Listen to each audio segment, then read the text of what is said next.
Rasa minder atau kurang percaya diri bisa dialami oleh siapa saja, termasuk anak-anak. Kita sebagai orang tua itu juga mampu gitu buat walaupun deg-degan kadang-kadang, tapi mau memberikan ruang gitu buat anak bahwa dia mampu gitu ya untuk melakukan itu. Bahwa kegagalan atau kesalahan itu bukan berarti kesalahan yang seterusnya jadi nggak bisa gitu ya. Atau kalau peribahasa kita karena nilai setitik rusak susu sebelanga gitu. Jadi jangan sampai itu ada pada anak dalam proses belajar-belajarnya dia gitu ya. Lagi belajar untuk menyanyi misalnya gitu ya. Terus tapi ada bagian atau part-part yang mungkin masih false atau salah, nggak sesuai dengan seharusnya gitu ya.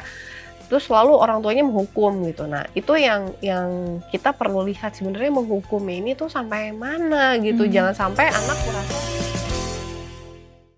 Rasa minder atau kurang percaya diri bisa dialami oleh siapa saja, termasuk anak-anak. Hal ini jika dibiarkan terus-menerus dapat menyebabkan perasaan rendah diri sehingga memengaruhi keyakinan anak terhadap diri sendiri. Sejauh ini ada banyak penyebab minder pada anak. Mulai dari ekspektasi orang tua yang terlalu tinggi, rasa tidak dicintai oleh keluarga, hingga pola asuh orang tua yang terlalu protektif. Kondisi tersebut kerap kali tidak disadari oleh orang tua, hingga membuat anak cenderung menarik diri dari lingkungan sosial. Bagaimana caranya supaya anak lebih percaya diri? Kita akan membahasnya hanya di Love Your Child.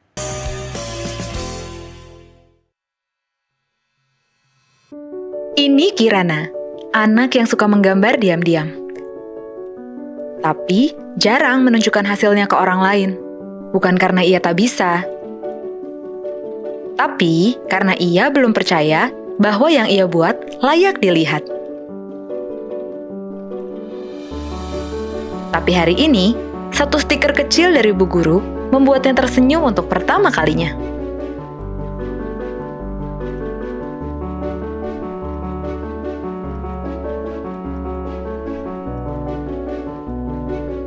Di tengah keraguan, dukungan bisa datang dari tempat yang tak disangka. Sebuah tulisan kecil dari Mama bisa terasa lebih hangat dari pelukan. Mama tahu Kirana berani dan Mama bangga. Ia membacanya pelan, lalu menyimpannya erat-erat, seolah tak ingin kehilangan semangat yang baru saja datang. Ketika guru meminta anak-anak menunjukkan gambar mereka, Kirana nyaris mundur. Tapi, ia mengingat kata-kata Mama dan stiker kecil dari guru.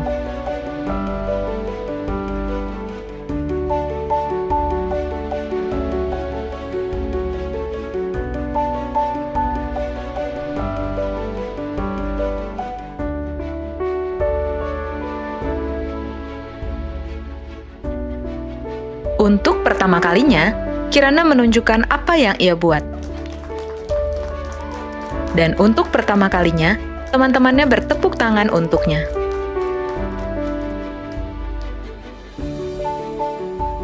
Ternyata, percaya diri tak harus datang dalam lompatan besar. Kadang, cukup satu langkah kecil, dengan dukungan yang besar di belakangnya. Dan untuk anak seperti Kirana, itulah awal dari rasa percaya diri yang tumbuh perlahan tapi pasti. Karena ketika anak merasa didukung, ia mulai percaya bahwa dirinya mampu.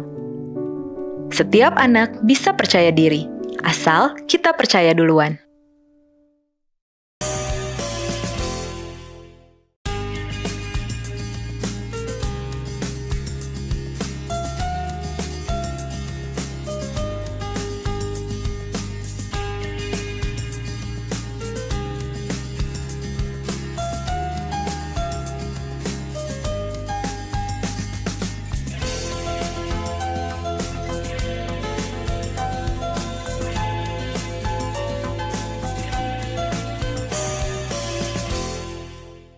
Halo Ayah Bunda, pemirsa Hope Channel Indonesia dimanapun Anda berada, kembali lagi dalam program Love Your Child.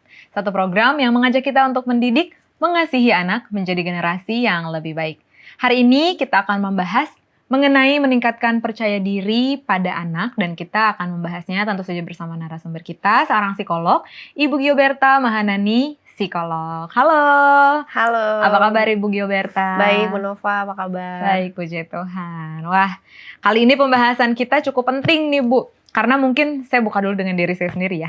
Karena dulu mungkin terlalu sering dibanding-bandingkan dengan orang lain. Saya juga agak terlambat untuk mendapatkan kepercayaan diri. Jadi waktu kecil termasuk yang introvert gitu. Karena dikit-dikit, lihat tuh si itu gitu. Jadi kadang-kadang ada rasa minder gitu ya bahwa saya tidak seperti dia gitu. Saya kurang ini itu. Nah, jadi kalau misalnya menurut Ibu Gilby nih, apa yang dimaksud dengan rasa percaya diri pada anak dan mengapa penting untuk perkembangannya mereka nih Bu?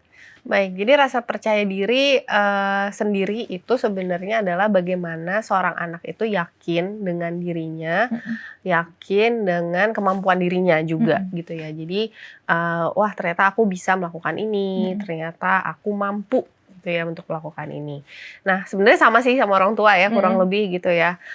Terus juga bisa mengekspresikan diri. Jadi selain yakin sama kemampuan, tapi juga bisa mengekspresikan dirinya apa adanya gitu ya. Jadi tanpa harus misalnya seorang anak mengidolakan seseorang gitu ya, terus ingin menjadi seperti dia. Nah itu tidak perlu sampai ke situ gitu. Jadi yakin dengan kemampuannya, kemudian juga bisa mengekspresikan dirinya secara genuine ya, atau secara apa adanya gitu, secara tulus. Nah kalau tadi mungkin Bu Nova sempat singgung soal jadi lebih introvert atau gimana gitu ya. Nah itu sebenarnya bukan, jadi percaya diri ini bukan kepribadian gitu ya. Jadi ada dua hal yang berbeda. Kepercayaan dirian ini sesuatu yang bisa kita tingkatkan gitu ya. Jadi bisa rendah sehingga kita bisa tingkatkan. Nah sedangkan kalau kepribadian itu udah sesuatu hal lagi yang berbeda. Jadi kayak karakternya gitu. Oh jadi introvert itu bukan karena kita nggak percaya dia tuh jadi introvert ya? Betul. Beda jalur. Oke. Nah, beda server ya katanya zaman sekarang. Nah, jadi kenapa ini menjadi penting nih Bu untuk perkembangan mereka rasa percaya diri ini? Nah, pentingnya itu karena ketika seorang anak itu mampu yakin bahwa dirinya mampu, terus juga bisa mengekspresikan dirinya dengan apa adanya tanpa harus dibuat-buat, itu akan berpengaruh ke bagaimana dia melewati tahapan-tahapan perkembangan selanjutnya gitu ya. Yang mana seorang anak itu kan makin lama akan makin mandiri seperti kita orang dewasa ya gitu. Jadi yakin nanti bisa bisa tampil di depan itu satu misalnya, atau yakin bisa menyelesaikan tugas-tugas di sekolah sendiri tanpa bantuan orang tua gitu. Nah itu termasuk rasa percaya diri gitu ya. Yakin bisa mengayuh sepeda gitu. Nah itu udah termasuk rasa percaya diri buat anak. Kalau kita kan lihatnya emang anak kecil kan nggak bisa gitu ya. Nah tapi ketika anaknya mau nyoba, terus juga ada keinginan belajar hal baru, nah itu berarti anaknya percaya diri gitu. Jadi kita perlu hargai ya, maksudnya kita perlu lihat juga, ternyata anaknya tuh punya keinginan gitu loh buat buat explore, buat mungkin mencoba hal yang baru gitu ya. Mungkin kalau misalnya orang tua di sini ada anaknya masih kecil gitu ya, biasanya roti dibuatin gitu ya, tapi ini anaknya mau aku aja. Nah itu salah satu contoh tuh misalnya ya, anaknya udah punya percaya diri bahwa dia yakin dia mampu melakukan itu. Oke. Jadi faktor apa aja nih Bu yang paling berpengaruh dalam membentuk kepercayaan diri anak sejak usia dini gitu? Baik, mungkin faktornya adalah yang pertama tadi ya, diberi kesempatan gitu ya. Jadi kita sebagai orang tua itu juga mampu gitu buat walaupun deg-degan kadang-kadang, tapi mau memberikan ruang gitu buat anak bahwa dia mampu gitu ya untuk melakukan itu. Nah yang kedua adalah bahwa kegagalan atau kesalahan itu bukan berarti kesalahan yang seterusnya jadi nggak bisa gitu ya. Atau kalau peribahasa kita, karena nilai setitik rusak susu sebelanga gitu. Jadi jangan sampai itu ada pada anak dalam proses belajarnya dia gitu ya. Jadi kan tentu saja mungkin dia lagi belajar buat roti isi gitu ya, tapi salah atau mungkin kebanyakan selainnya gitu. Nah itu kan sesuatu yang walaupun salah tapi banyak juga benernya loh gitu. Kamu udah berani. Nah itu juga bisa berpengaruh. Nah kemudian juga tadi ya, bagaimana orang tua bisa mengapresiasi setiap proses-prosesnya dan tidak langsung loncat ke hasil akhirnya bagaimana. Oh jadi trust the process gitu ya. Betul. Karena orang tua emang banyak banget yang kayak lihat hasil akhirnya, kok gini sudah, nanti mama aja deh. Gitu. Iya. Jadi anaknya malas untuk mencoba kembali. Nah, jadi gimana peran orang tua nih Bu dalam membantu anak mengembangkan rasa percaya diri yang sehat? Baik, mungkin yang pertama tadi selain tadi memberikan kepercayaan gitu ya, ruang kepercayaan, kemudian juga anaknya diapresiasi, ya itu penting gitu ya. Jadi setiap misalnya ada satu tahapan yang bisa gitu ya, nggak perlu misalnya diapresiasi, wah kamu hebat banget gitu, atau malah misalnya langsung dikit-dikit dikasih hadiah gitu kan. Ada ya keinginan orang tua tuh rasanya pengen memberi tuh pasti ada gitu ya. Tapi kita nggak perlu kok sampai ke situ gitu. Tapi wah ini ya bagus ya, ini udah sampai sini gitu. Terus juga yang lain adalah memberitahu kalau memang ada yang masih gagal gitu ya, atau masih salah gitu, dan tidak langsung menghukum ya ketika ada anak misalnya masih salah gitu. Jadi mungkin ini terjadi pada orang tua yang anaknya sudah lebih besar ya, mungkin udah menginjak remaja gitu. Misalnya lagi belajar untuk menyanyi misalnya gitu ya, terus tapi ada bagian atau part-part yang mungkin masih false atau salah, nggak sesuai dengan seharusnya gitu ya. Terus selalu orang tuanya menghukum gitu. Nah itu yang kita perlu lihat, sebenarnya menghukum ini tuh sampai mana gitu. Jangan sampai anak merasa wah ini nanti ada hukuman lagi setiap salah. Jadi takut untuk menghindari hukuman, bukan ada keinginan untuk memberikan yang terbaik dari dirinya gitu. Jadi kita perlu bedakan di situ pada saat anak belajar. Upayakan supaya anaknya mau memberikan yang terbaik gitu ya, daripada sekedar takut dengan hukuman yang mungkin saja dia terima. Wah, menarik sekali nih. Lalu di sini kan kalau misalnya orang udah lebih dewasa, kita mudah ya untuk menilai seseorang itu punya masalah tidak percaya diri gitu. Tapi kalau pada anak kan kadang-kadang sulit gitu dilihat. Nah, apakah ada nih Bu tanda-tandanya kalau seorang anak itu mengalami masalah kepercayaan diri nih? Baik, sebetulnya kurang lebih sama ya dengan orang dewasa gitu. Cuman bedanya adalah anak itu biasanya tahapnya masih banyak eksplorasi. Jadi kalau misalnya kita lihat anaknya banyak takut gitu ya, misalnya mau naik tangga nggak mau takut, atau misalnya naik kuda gitu ya, anak itu kan misalnya mau naik kuda gitu takut gitu. Wah mungkin dia ada kebanyakan di larang atau apa gitu. Nah itu yang kita bisa lihat. Bukan berarti kita langsung judge anak saya ini tidak percaya diri gitu ya. Tapi kita bisa lihat mungkin dia butuh ditingkatkan lagi rasa percaya dirinya gitu ya, supaya dia lebih yakin dengan kemampuan dirinya. Gitu. Terus kalau misalnya orang dewasa itu kan biasanya kelihatannya dari segi sosial ya gitu, apakah mau berbicara di depan umum atau misalnya mau memulai percakapan gitu ya, itu biasanya kurang lebih sama juga sih dengan anak gitu ya. Apakah anaknya mau gitu untuk berkenalan dengan teman-temannya, atau misalnya menyapa orang lain. Nah itu juga kurang lebih sama. Jadi kalau dari segi sosial atau tampilan fisiknya gitu ya, mungkin misalnya nggak mau pilih baju karena takut salah atau gitu-gitu. Nah, tapi kalau anak tuh biasanya lebih kelihatannya satu takut salah dan takut mencoba. Dan itu biasanya diawali karena dari orang yang lebih dewasa ada yang ngejudge gitu, nggak selalu atau?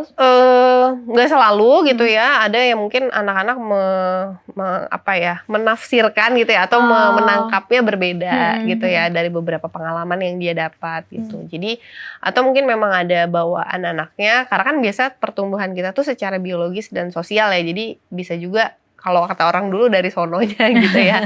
Bisa juga mungkin ada pengaruh-pengaruhnya lah sebenarnya secara biologis gitu. Tapi apapun itu ya, maksudnya penyebabnya apa, ya sebaiknya memang anak itu punya tadi keinginan untuk ekspresi gitu ya, dan juga mau mencoba gitu. Di situ biasanya udah termasuk indikator bahwa anaknya mau memiliki rasa percaya diri yang cukup. Oh, baik. Baik pemirsa. Terima kasih nih Bu Gilby, di segmen kali ini kita sudah membahas mengenai apa itu percaya diri dan bagaimana kita melihat tanda-tandanya pada anak. Nah, pemirsa, kita masih akan membahas mengenai membantu anak menjadi lebih percaya diri, namun sebelumnya kita saksikan yang berikut ini.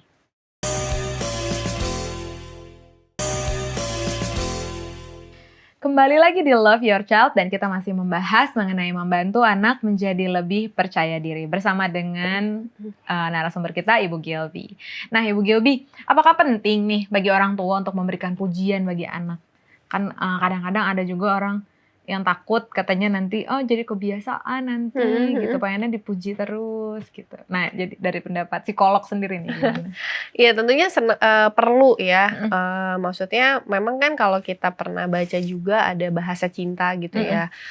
Ada mungkin beberapa anak yang lebih merasa terkuatkan khususnya ketika mendapatkan kata-kata yang afirmasi gitu ya, yang menguatkan gitu. Oh iya kamu bisa, ini jadi lebih kena gitu rasanya buat si anak. Tapi apapun bahasa cintanya, pujian itu jadi hal yang baik gitu ya. Dari sini anak juga akan belajar bahwa hal-hal kecil itu perlu diapresiasi gitu. Kalau kita mungkin dari orang dewasa, orang tua itu kan kurang bersyukur apa gitu ya maksudnya. Nah sebenarnya dari pujian ini anak juga lebih bisa mensyukuri hal-hal kecil gitu ya. Jadi misalnya tadi anaknya mungkin ya kita yang gampang misalnya lagi belajar perkalian gitu ya, dari kali 1 sampai kali 5, tapi anaknya baru bisa kali 3 gitu ya. Nah itu kita lebih puji dulu gitu ya, bahwa anaknya sudah berusaha untuk menghafalkan perkalian sampai 3 gitu ya. Bukan yang 4 dan 5-nya yang belum gitu. Memang ada yang belum gitu ya, tapi tidak semata-mata langsung yang pertama kita sampaikan adalah hukumannya dulu karena 4 dan 5 enggak gitu ya. Tapi kita apresiasi juga prosesnya bahwa anak ini sudah mau belajar gitu ya, terus mau dan bisa lagi ya, bisa sampai ke kali 3 gitu walaupun kali 4 dan kali 5-nya belum. Jadi kalau ditanya penting ya penting gitu, supaya tadi supaya anaknya juga bisa menghargai hal-hal yang kecil walaupun mungkin dampaknya belum terlalu besar pada saat itu, dan juga menghargai proses yang dia lakukan. Oh baik. Nah kan tadi seperti yang saya curhatkan di awal nih, karena terlalu sering dibanding-bandingkan.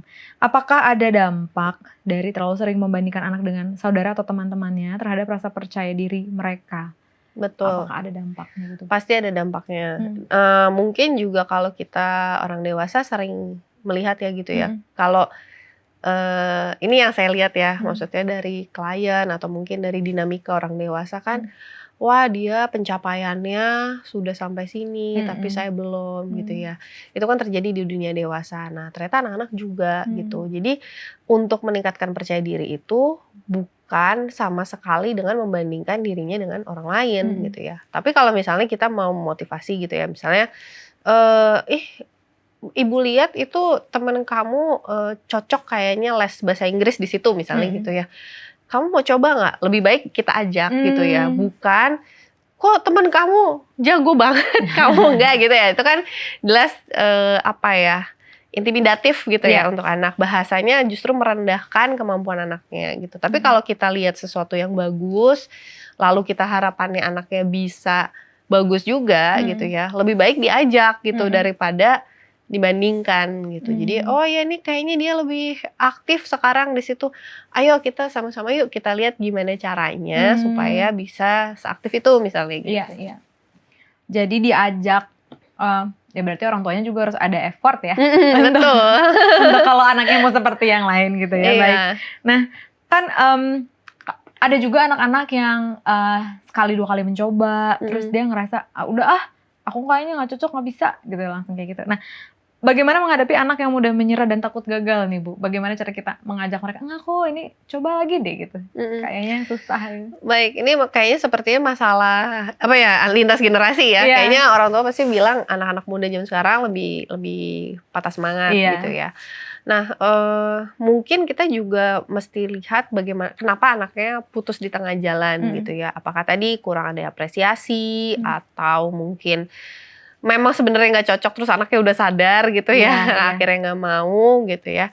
Tapi yang penting di sini adalah sebagai orang tua kita perlu menetapkan target yang cukup wajar gitu ya. Jadi kalau misalnya tadi kita bahas soal perkalian gitu ya, karena anaknya baru belajar, nggak usah kita langsung targetkan dari 1 sampai 9 gitu ya. Jadi kalau emang anaknya baru bisa kali 1 kali 2 dulu ya udah gitu ya. Jadi targetnya itu achievable gitu atau tercapai gitu. Jadi realistis lah Oh, gitu. iya. Targetnya nggak apa ya, Ngoyo nggak gitu. ngoyo, nggak ngadi-ngadi gitu ya bahasa anak mudanya ya. Jadi nggak yang wah sampai kemana. Walaupun ya kalau memang kita kan pengennya selalu yang terbaik. Mungkin ada ya beberapa orang yang sepertinya mau langsung terbaik gitu. Tapi ya kita mulai dari target yang bisa kita ukur gitu. Jadi itu yang bisa diterapkan ke anak. Jadi anaknya tahu oh ini terukur kok sampai segini gitu. Jadi dia juga belajar untuk mengukur dirinya dan kemampuan dirinya. Iya. Apakah ada perbedaan nih Bu antara membangun rasa percaya diri anak laki-laki dan perempuan? Apa ada faktornya? Gimana mereka? Kadang kalau aku lihat yang laki-laki tuh kadang kepercayaan dirinya lebih yakin, kayak mereka nggak tahu tapi mereka berani aja gitu. Tapi kalau yang perempuan kadang udah tahu tapi lebih menahan gitu. Apakah ada perbedaan nih dalam membangun rasa percaya diri antara anak laki dan Menarik ya. Karena gini sebenarnya konsep gender itu kan sangat erat sama budaya ya. Mungkin di beberapa budaya anak laki-laki itu harus strong gitu ya, harus kuat dan segala macam gitu ya. Tapi memang secara biologis laki-laki itu hormonnya kan banyak yang gerak ya. Jadi kalau misalnya kita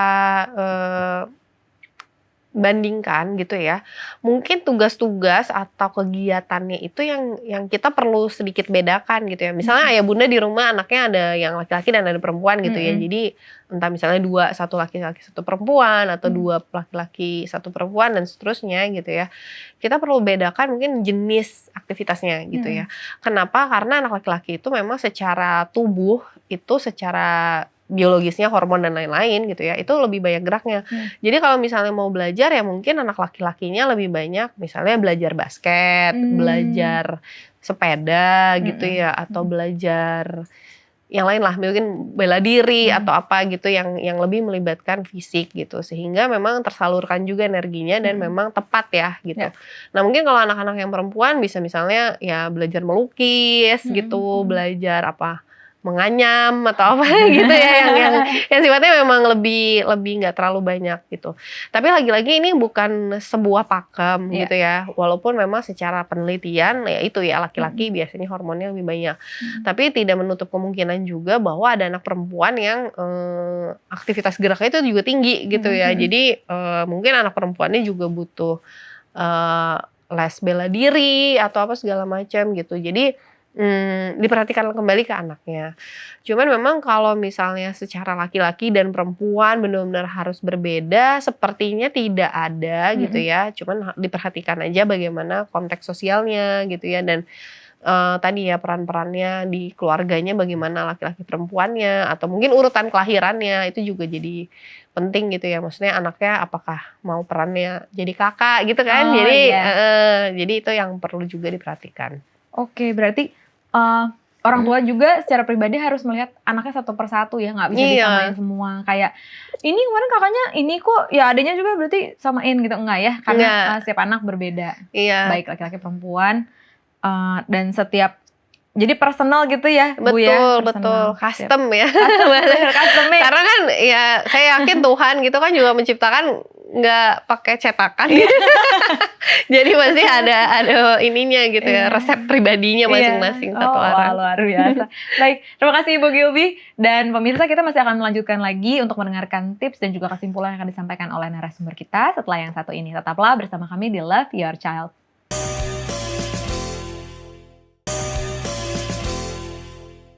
Kembali lagi di Love Your Child bersama dengan narasumber kita, Ibu Gilby. Nah, Bu, mungkin bisa disampaikan nih, apa kebiasaan yang bisa diterapkan orang tua nih sehari-hari untuk membantu meningkatkan rasa percaya diri pada anak? Baik, jadi sebenarnya anak itu kan mengidolakan orang tua ya. Jadi mungkin yang pertama dan sederhana adalah membiasakan aktivitas sehari-hari itu bersama anak. Jadi misalnya cuci piring, kita kan orang tua mungkin takutnya nanti piringnya pecah gitu ya atau apa. Ya mungkin anaknya bisa diminta untuk mencuci piring yang plastik gitu. Jadi dia bisa punya perasaan bahwa saya tuh sama loh sama orang tua dan saya kelak akan menjadi seperti orang tua gitu. Jadi membiasakan aja dulu kegiatan sehari-hari, misalnya menyapu gitu ya, walaupun arahnya kanan harusnya kiri gitu ya, tapi dengan anak memegang sapu yang sama gitu ya dengan orang tua gitu ya, misalnya kita belikan yang lebih kecil gitu, itu anaknya juga akan lebih percaya diri gitu ya dengan karena memang ya saya jadi kayak orang tua saya nantinya gitu. Nah selain itu kita juga bisa untuk memberikan kesempatan anak untuk mempelajari hal yang baru. Jadi belajar hal baru ini bukan berarti wah habis les ini harus les ini, enggak ya gitu ya. Jadi kita bisa explore misalnya ke alam gitu atau ke tempat yang baru. Jadi anaknya juga sebenarnya nature-nya anak itu biasanya bertanya-tanya ya. Ini apa sih? Ini apa? Kadang-kadang kita orang tuanya capek. Jadi jangan pernah capek gitu ya. Mungkin banyak energi juga gitu ya buat orang tua untuk memberikan penjelasan yang tidak ada titiknya gitu ya. Jadi misalnya ya ini kan dia prosesnya gini, atau ini adalah apa gitu ya. Coba kamu cari lagi yang seperti ini. Jadi anaknya abis itu berkelanjutan gitu ya. Misalnya nanya gini ya, ini kenapa sih daun ini panjang gitu ya misalnya. Oh iya ini kan daunnya jenisnya memang yang panjang gitu. Ada nggak yang lebih panjang dari ini? Terus anaknya lihat lagi di taman itu gitu. Jadi berkelanjutan gitu, nggak langsung ini emang beda aja panjang sama pendek. Udah gitu kalau itu kan anaknya udah gitu ya. Tapi kalau panjang, coba kira-kira ada lagi nggak yang lebih panjang? Atau misalnya ada nggak daunnya yang nggak hijau gitu. Jadi anaknya cari gitu yang nggak hijau gitu. Oh baik. Jadi memang orang tuanya harus rajin dalam membantu anak. Dan mungkin terakhir nih Bu Gilby, bagaimana cara menanamkan mindset positif pada anak agar mereka bisa tetap percaya diri meskipun menghadapi tantangan? Baik, mungkin kalau dirangkum ya ada 5 gitu ya Bu Nova ya. Jadi pertama berikan kesempatan anak untuk belajar hal yang baru. Nah kedua itu adalah apresiasi setiap prosesnya. Memang nggak perlu dengan perayaan yang besar-besaran gitu ya, atau misalnya dengan kata-kata yang super manis gitu ya, tapi akhirnya udah selesai ya gitu ya, ayo kita lanjut, bagus nih udah selesai gitu, itu udah cukup juga. Nah yang ketiga adalah tidak menghukum ketika gagal. Jadi pada saat gagal itu memang usahakan itu adalah proses belajarnya gitu, karena setiap manusia pasti punya kegagalan gitu ya, nggak langsung mulus bisa gitu. Dari situ sebenarnya anak juga jadi nggak perfeksionis gitu ya dengan taunya tidak gagal. Nah yang keempat adalah buat target yang wajar. Jadi setiap ada target-target itu usahakan anaknya tahu dan tahu sampai mana dan juga tahu bagaimana meraihnya gitu ya. Jadi wajar semuanya. Nah yang kelima adalah selalu tunjukkan kalau kita memberikan dukungan gitu ya. Jadi bukan coba cari tahu sendiri nih gitu terus udah ditinggal gitu ya. Apalagi kalau misalnya anaknya sudah bisa pakai gadget gitu ya. Ya cari aja di Google kan ada jawabannya gitu. Padahal sebenarnya itu waktu bondingnya juga gitu ya sama orang tua gitu. Jadi mudah-mudahan bisa diterapkan sama orang tua 5 tips ini. Terima kasih banyak Ibu Gilby, suatu pembahasan yang luar biasa karena tentunya jika sejak kecil sudah dilatih untuk percaya diri, itu akan membantu dia di masa yang akan datang ya Bu ya. Baik, terima kasih banyak Ibu Gilby atas kehadirannya. Dan terima kasih banyak juga untuk Ayah dan Bunda, pemirsa sekalian yang sudah menyaksikan Love Your Child di episode kali ini. Masih banyak lagi episode-episode selanjutnya yang tentunya akan membawakan insight yang positif untuk Ayah Bunda sekalian dimanapun berada. Cintai anak Anda untuk jadikan generasi yang lebih baik. Sampai jumpa di episode Love Your Child berikutnya.